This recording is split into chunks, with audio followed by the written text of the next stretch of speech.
శాసనసభ ప్రశ్నోత్తరాల సమయంలో రేషన్ కార్డుల కొత్త వాటి జారీకి సంబంధించినటువంటి ప్రశ్న సందర్భంగా కీలకమైనటువంటి లెక్క చెప్పుకొచ్చారు Nadella Manohar, civil supplies minister. కాబట్టి రేషన్ కార్డుకి సంబంధించి 1,47,00,000 మందికి ఉన్నాయి.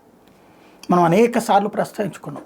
రాష్ట్ర జనాభా 1,70,00,000 కుటుంబాలైతే 1,50,00,000 మంది దాకా ఉన్నాయి, 1,50,00,000 కుటుంబాలకు ఉన్నాయి అన్నట్టు.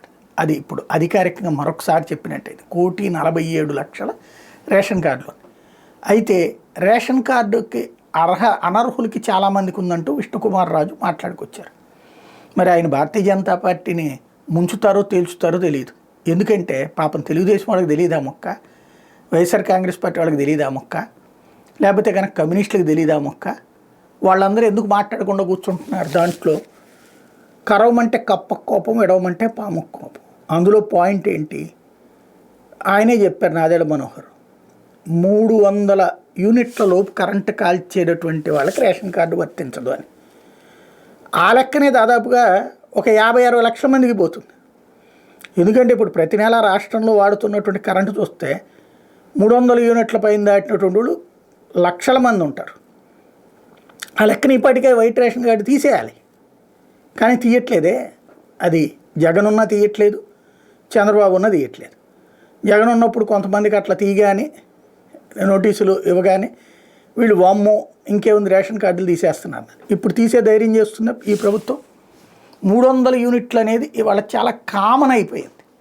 అదేమీ రాజ్యాంగం రాయలేదు, మనం ప్రభుత్వాలు అనుకున్నాం. పాత రోజుల్లో 300 యూనిట్లు అంటే చాలా ఎక్కువే.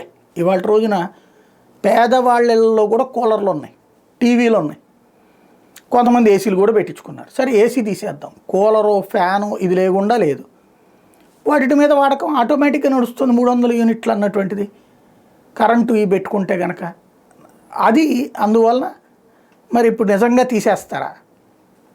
నెంబర్ 2 వచ్చేటప్పటికి సొంత కారు కానీ ఇట్లాంటిది ఏదన్నా ఉంటే కనుక అనర్హులు అవుతారు. అదే క్యాబ్ అయితే కనుక నో ప్రాబ్లం. కానీ ఇప్పుడు చాలామంది కార్లు ఉన్నటువంటి వాళ్ళకి కూడా వైట్ రేషన్ కార్డు ఉంది. ఈ అంశాలకు సంబంధించినే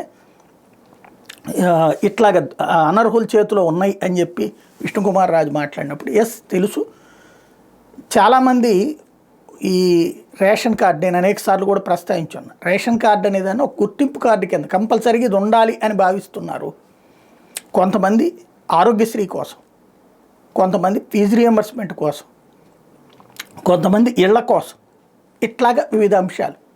రేషన్ కార్డుని సాగ్రిగేట్ చెయ్యకపోతే, వేటికి విడతీయకపోతే ఒక దాని మూలంగా మిగతా అదంతా అనర్హుల చేతిలోకి వెళ్తుంది.